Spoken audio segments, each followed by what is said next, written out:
আমার একটা ছোট ভাই ছিল। সে ক্লাস ষষ্ঠ শ্রেণীতে পড়ে। সে আমাকে প্রায় বলতো, আপু আমি তোমাকে বিয়ে করতে চাই। তার মুখে এসব কথা শুনে আমি বলেছিলাম এ হয় না। তারপর একদিন রাতে হোটেলে নিয়ে যা করেছিলা, তা যদি জানতে চান তাহলে গল্পটি মনোযোগ দিয়ে শুনুন। আমার নাম সুমাইয়া। বাবা মায়ের আদুরে একমাত্র মেয়ে আমি। আমার পরিবারে দুই ভাই এক বোন। আমার বড় ভাইয়ের নাম আবুল, আর ছোট ভাইয়ের নাম শিমুল। আমি কলেজে সেকেন্ড ইয়ারে পড়ি। আমার বয়স ২০ বছর। আমার লাইফ আর ১০টা মেয়ের মতো স্বাভাবিক না। অনেকেই বাজে মন্তব্য করতে পারেন।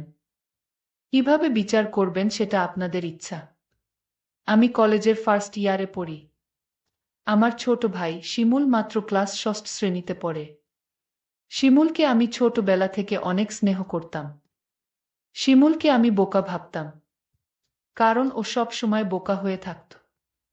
আমরা দুইজন একই রুমে থাকি। শিমুল ভূতের গল্প পছন্দ করে। শিমুল যখন ছোট ছিল তখন আমি ওকে ভূতের গল্প পড়ে শোনাতাম। শিমুল ভূত এবং ভূতের গল্প ভয় পায়। শিমুলকে যখন ভূতের গল্প শোনাতাম তখন গল্প শুনে ভীষণ ভয় পেত, কিন্তু তারপরেও গল্পগুলো শুনত। কলেজে উঠার পর আমার মনটা সবসময় অস্থির হয়ে থাকত। কলেজের ছেলেগুলো সবসময় আমার পেছনে লেগে থাকত। আমি কাউকে পাত্তা দিতাম না, কারণ আগে মনে করতাম আমার পরিবারের সবাই খুব সম্মানিত। আমার উচিত আমার পরিবারের সম্মানটা ধরে রাখা। একদিন শিমুল কোনো এক ভূতের ছবি দেখে মোবাইলে। মুভি দেখে ও ভীষণ ভয় পায়। এতটা ভয় পায় যে নিজের বিছানায় একা ঘুমাতে ভয় পাচ্ছিল। শিমুল আমার কাছে এসে রিকোয়েস্ট করে যাতে আমি ওর সাথে গিয়ে ঘুমাই। আমি প্রথমে ওকে নিয়ে খুব হাসাহাসি করি, কিন্তু আমি দেখি ও সত্যিই ভয় পেয়েছে। কিছুতেই একা ঘুমাতে যাবে না। কিছু উপায় না পেয়ে আমি ওর সাথে শুতে গেলাম। আমার উদ্দেশ্য ছিল এই যে শিমুল ঘুমিয়ে পড়লে আমি নিজের বিছানায় ফিরে আসব। অনেকক্ষণ হয়ে গেলে আমি ভাবলাম শিমুল ঘুমিয়ে পড়েছে। নিঃশব্দে ওর বিছানায় ছেড়ে নিজের বিছানায় চলে এলাম। কিছুক্ষণ পর শিমুল ঘুম থেকে উঠে বসে। আমি দৌড়ে নিজের বিছানায় ছেড়ে ওর কাছে গেলাম। ও ভয়ে চিৎকার করছে। আমি শিমুলকে বললাম, কি হয়েছে তোর? শিমুল বলল, আপু তুমি আমাকে রেখে অন্য রুমে চলে গেলে কেন? আমি একা একা থাকতে ভয় পাই। তাছাড়া আমি ভূতকে বেশি ভয় পাই। ও কান্না করা শুরু করছে। আমি শিমুলকে সান্ত্বনা দিয়ে বললাম, লক্ষ্মী ভাই আমার, তুই আর কাঁদিস না। আমি কথা দিলাম কাল থেকে তুই আমার রুমে একসাথে ঘুমাবি। সত্যি বলছো আপু, কাল থেকে আমি তোমার রুমে ঘুমাবো? হ্যাঁ সত্যি বলছি। আমার ভাই একা একা রুমে ভয় পেয়ে কষ্ট পাবে, এটা আমি চাই না। আমি বুঝতে পারলাম ও ভীষণ ভয় পেয়ে আছে। আমি কোনো উপায় দেখলাম না। শিমুলের পাশে শুয়ে পড়লাম। শিমুল কিছুক্ষণ পরে ও চিৎকার মেরে উঠল। আমি বললাম, কি হয়েছে শিমুল? শিমুল বলল, আপু আমি ভূতের স্বপ্ন দেখেছি। শিমুল তখন ভয় পেয়ে গেল। আমি বললাম, আমি তো তোর পাশে আছি। শিমুলকে আমি যতখানি বোকা ভেবেছিলাম আসলে সে ততখানি বোকা না। এখন থেকে প্রতিরাতে শিমুল আমার রুমে ঘুমায়। একদিন রাতে শিমুল আমাকে এমন একটা কথা বলল যা শোনার পর আমার দম বন্ধ হয়ে আসছিল। ও আমাকে বলল, আপু তুমি অনেক সুন্দর। আপু আমি তোমাকে বিয়ে করতে চাই। আমি বললাম, বোকা তুই এসব কি বলছিস? আমরা বিয়ে করতে পারবো না। কেন আমরা বিয়ে করতে পারবো না? আমি বললাম, কারণ আমরা ভাই বোন। শিমুল জিজ্ঞাসা করল, ভাই বোন হলে কেন বিয়ে করতে পারবে না? আমি বললাম, যাদের মাঝে রক্তের সম্পর্ক আছে তারা একে অপরকে বিয়ে করতে পারে না। ধর্মে নিষেধ আছে, না মানলে পাপ হয়। শিমুল বলল, নবী আদমের যুগে তো তারা বিয়ে করেছিল। শিমুলের কথা শুনে চমকে উঠি। শিমুলকে জিজ্ঞাসা করি, কে ওকে বলেছে এসব? শিমুল বলল, ওকে কেউ বলেনি। ও নিজে অন্য একজনের কাছ থেকে জেনেছে। শিমুল আমায় বলল, আপু যদি বিয়ে করতে না পারো তাহলে আমি তোমার কাছে একটা কিছু চাইব। আমি বলেছিলাম, কি চাইবি বল। আমার কাছে থাকলে অবশ্যই তোকে দিব। শিমুল বলল, আপু আছে তোমার কাছে, তুমি প্রমিস করো দিবে। আর যদি তোমার কাছে না থাকে তাহলে আমার কোনো আপত্তি নাই। আপু, আরও একটি কথা বলতে চাই তোমায়। তুমি কি জানো, আবুল ভাই প্রতিদিন রাতে মায়ের ঘরে যায় এবং কি করে তা কি তুমি জানো? আমি শিমুলের প্রতিটা কথা শুনে আমার বিরক্তবোধ লাগছে। আমি শিমুলকে বললাম, আবুল প্রতিদিন রাতে মায়ের ঘরে গিয়ে কি করে বলতো? তখন ও যা বলল, আপু, বাবা মায়ের সাথে যা করে দাদাও তা করে। আমি বললাম, তুই কিভাবে দেখলি? আমি আপুকে বললাম, তোমার বিশ্বাস হচ্ছে না? আমি ওর কথা বিশ্বাস করতে পারছি না। কারণ ও ছোট। আমার সাথে কখনো মিথ্যা বলেনি। কিন্তু নিজের চোখে না দেখলে বিশ্বাস করা যাচ্ছে না। আজ বাবা বাড়ি নেই। শিমুলকে বললাম, আজ বাবা বাড়ি নেই। আজও আবুল দাদা মায়ের ঘরে গিয়েছে কিনা। শিমুল বলল, ও আবুল দাদাকে মার ঘরে ঢুকতে দেখেছে। আমি সিদ্ধান্ত নিলাম আবুল মায়ের ঘরে গিয়ে কি করে তার রহস্য জানতে হবে। আবুলকে নিয়ে মায়ের ঘরের সামনে গেলাম। মায়ের ঘরের দরজা ভেতর থেকে লক করা। আমি কি জানালার দিয়ে চোখ রাখলাম। এ দৃশ্য দেখার পর শিমুলের কথা শতভাগ বিশ্বাস করলাম। শিমুল আমাকে বলল, মা আর দাদা এই ঘরে কি করে আপু? আপু তখন রাগান্বিত হয়ে বলল, কি করে সেটা আমার মুখ দিয়ে বলতে হবে নাকি? তুই দেখিসনি? তুই কি অন্ধ নাকি? আমি আপুকে বললাম, আপু তুমি আমার সাথে রাগ করছো কেন? আমি আবার কি করলাম আপু? কাল বাবা আসলে আমি বাবাকে বলে দিব মা আর দাদার কথা। বাবা জানলে বাবার মনে অনেক কষ্ট হবে। আমাদের সুন্দর পরিবারটা নষ্ট হয়ে যাবে। আমাকে এই পরিবার বাঁচাতে হবে। আমি শিমুলকে ঘরে নিয়ে আসলাম। শিমুলকে বললাম, আমাদের পরিবার একটা সম্মানিত পরিবার। আমাদের ঘরের কথা বাহিরের মানুষ জানলে আমাদের সম্মান নষ্ট হয়ে যাবে। ঠিক আছে আপু, আমি বাবাকে কিছু বলবো না। শুধু তুমি যদি আমার একটা কথা রাখো, আমি আমার পরিবারকে বাঁচাতে। আমি শিমুলকে বললাম, তুই বল তোর মনের কথা, আমি রাখব। শিমুল তখন আমায় জিজ্ঞাসা করল, সবাই পারলে আমরা কেন পারব না? কি করতে হবে সেটা বলবি তো? আমি বললাম, আপু তোমার কাছে একটা রাত ধার চাই। তুমি কি দিবে? আপু বলল, রাতে আবার কি করবি? যা বলবি ঘুরিয়ে না বলে সোজা বলে ফেল। আমার ছোট ভাই তখন বলল, আপু দাদা আর মা যা করে আমরা তাই করব। শিমুল, তোর কি মাথা ঠিক আছে?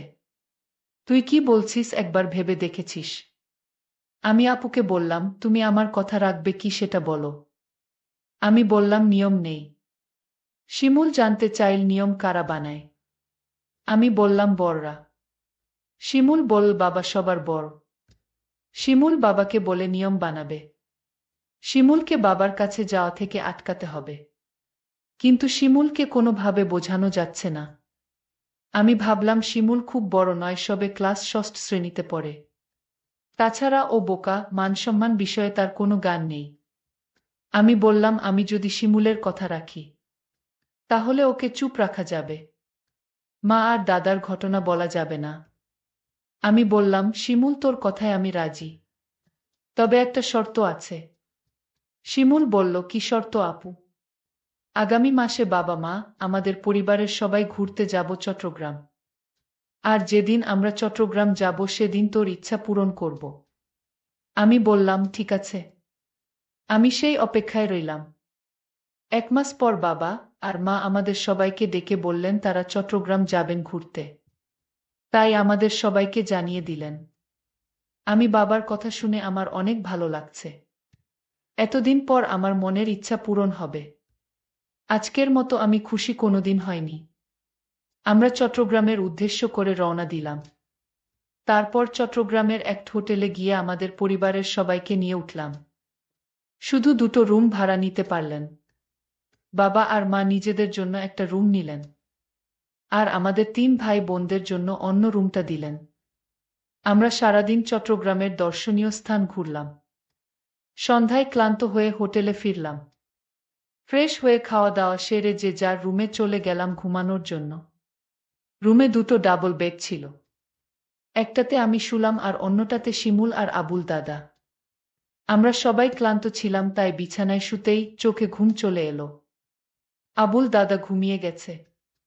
আমারও ঘুম ধরেছে, এমন সময় শিমুল আমার কাছে চলে এল। আমি কোথায় শোবো? আমার তো আবার ভূতেরে ভয় লাগে। আমি বললাম, তাহলে আমার পাশে এসে ঘুমাতে। বাইরে বৃষ্টি হচ্ছিল। পরিবেশটা ঠান্ডা ঠান্ডা ছিল। আমি আর শিমুল এক বেডে শুয়ে পড়লাম। রাত যখন গভীর হলো, আমি আপুকে কানে কানে বললাম, আপু আমার কথাটা মনে আছে তো? আপু বলল, মনে আছে। আপু বলল, এখন চুপচাপ ঘুমিয়ে পড়। আমি আপুকে বললাম, আপু ঘুমালে হবে।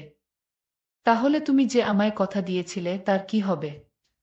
আপু বলল, শোন, আজ তো পাশের বেডে আবুল দাদা শুয়ে আছে। বড় ভাই যদি জেগে যায় তাহলে সমস্যা হবে। আমি আপুকে বললাম, তাহলে এখন কি উপায়? আপু বলল, তুই চিন্তা করিস না, কাল এর একটা ব্যবস্থা করব। আপু, কাল কি ব্যবস্থা করবে? আজ পারলে না, এখন তুমি বলছো কাল পারবে।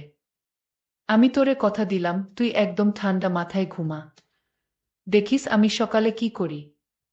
তারপর সকাল হলো। আমরা একটা রেস্টুরেন্টে গিয়ে সবাই খাবার খেতে বসলাম। খাওয়া দাওয়া সেরে আমি মাকে ডাক দিয়ে বললাম, মা, আমরা আজ এক রুমে আবুল দাদাকে নিয়ে থাকতে পারবো না। আপু মাকে বুঝিয়ে বলল, মা, কাল রাতে আবুল দাদা এমনভাবে নাক ডাকা শুরু করছিল আমরা সারারাত ঘুমাতে পারিনি। আমার আর শিমুলের জন্য আলাদা একটা রুমের ব্যবস্থা করে দাও। আবুল দাদা বলল, আমি মিথ্যা কথা, আমি কখনো নাক ডেকে ঘুমাইনি। আবুল দাদাকে আমি বললাম, মা, আপু ঠিকই বলেছে, দাদা রাতে প্রচুর নাক ডাকে। আমিও সারারাত ঘুমাতে পারিনি। আমার খুব ভয় করে, তার চেয়ে বরং আমাদের অন্য একটা রুমের ব্যবস্থা করে দাও। বাবা বলল, ঠিক আছে, তারা যখন এত করে বলছে তাহলে তাদের জন্য আলাদা একটা রুমের ব্যবস্থা করে দিলেই ভালো হয়। আমি বাবার কাছে গিয়ে বললাম, অনেক অনেক ধন্যবাদ বাবা। বাবা তখন আমার আর আপুর জন্য আলাদা একটা রুম ভাড়া নিল। আমরা সবাই রাতের খাবার খেয়ে প্রত্যেকের রুমে গিয়ে শুয়ে পড়লাম। আমি আর আপু আলাদা একটা রুমে গিয়ে শুয়ে পড়লাম। রুমের বেড এত ছোট ছিল যে দুজন থাকা খুব কষ্ট হচ্ছিল। হঠাৎ দেখলাম আপু ঘুমিয়ে গেল। আমি আপুকে ডাক দিয়ে বললাম, এই আপু, তুমি ঘুমিয়ে গেলে? আমি আপুকে জোরে জোরে ডাকতে লাগলাম। আপু আমার কথা শুনছে না। আমি রাগান্বিত হয়ে আপুকে বললাম, আপু তুমি উঠছো না কেন?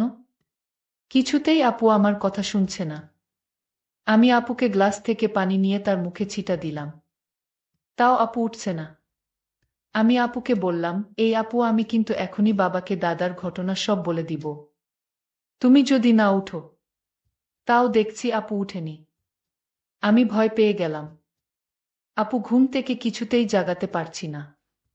আমি আর কোনো উপায় না পেয়ে বাবাকে ডাক দিয়ে বললাম, বাবা, আপুকে এই যে ডাকছি, আপু তো ঘুম থেকে উঠছে না। বাবা বলল, রাত অনেক হয়েছে, তোর আপু মনে হয় গভীরভাবে ঘুমিয়ে গেছে। যা তুই শুয়ে পড়। সকাল হলে ডাকতে হবে না, এমনিতেই উঠে যাবে। আমি বাবাকে বললাম, বাবা, তুমি বিষয়টা বুঝতে পারছো না। আমি আপুকে পানি ছিটা দিলাম, তাও তো উঠছে না। মা তখন আমায় বলল, তুই কি বলছিস? মা তখন আমার সাথে আপুর রুমে আসলো। মা আপুকে ডাক দিল। কোনো সাড়া নেই। মা তখন চিৎকার করে উঠল। মা কান্না করা শুরু করে দিল। আমার মেয়ে আর বেঁচে নাই। ঘুমের ঘরে মরে গেছে। আমার কি সর্বনাশ হয়েছে! সবাই রুমে আসলো আর চিৎকার করে কান্না করতে লাগলো। কিন্তু আমার মনে সন্দেহ হচ্ছিল না। না, আপু এভাবে মরতে পারে না। আমি এসব ভাবতে ভাবতে আপুর বিছানায় একটা চিঠি লক্ষ্য করলাম। চিঠিটা আমি খুলে পড়তে শুরু করলাম। চিঠিতে লেখা ছিল, শিমুল ভাই আমার, তুই আমাকে ক্ষমা করে দিস। আমি তোর কথা রাখতে পারিনি। কারণ দাদার ঘটনা দেখার পর থেকেই আমার মন থেকে বাঁচার ইচ্ছা চলে গেছে। সেদিনেই আমি সিদ্ধান্ত নেই, এই পরিবারে আমি বেঁচে থাকতে পারবো না। কারণ যেই পরিবারের সম্মান থাকে না, মায়ের কার্যকলাপ আমার কাছে ভালো লাগে না। আর তোকে আমি মিথ্যা আশা দিয়েছিলাম। কারণ আমি চেয়েছিলাম দাদা আর মায়ের বিষয়টা কেউ না জানুক। কিন্তু তুই বারবার আমায় বলছিলে তোর কথা যদি আমি না রাখি তাহলে দাদা আর মায়ের কথা তুই বাবার কাছে বলে দিবি। আর আমি কোনো পাপ করতে চাইনি। তার চেয়ে বরং আমি উপারে চলে যাই। তুই যদি সত্যি তোর আপুকে পরকালে ভালো রাখতে চাস তাহলে দাদা আর মায়ের কথা কিছুতেই বাবাকে বলিস না। আমি আপুর চিঠির লেখা পড়ে আমি চিৎকার করে কান্না করছি আর বলছি, আপু তুমি একবার উঠে আসো, আমি আর কোনোদিন তোমাকে কিছু বলবো না। তাও তুমি উঠে আও। কিন্তু মানুষ মরে গেলে কি আর জীবিত হয়? প্রিয় বন্ধুরা, আজকের গল্পটি কেমন লাগলো তা কমেন্ট করে জানাবেন। ধন্যবাদ।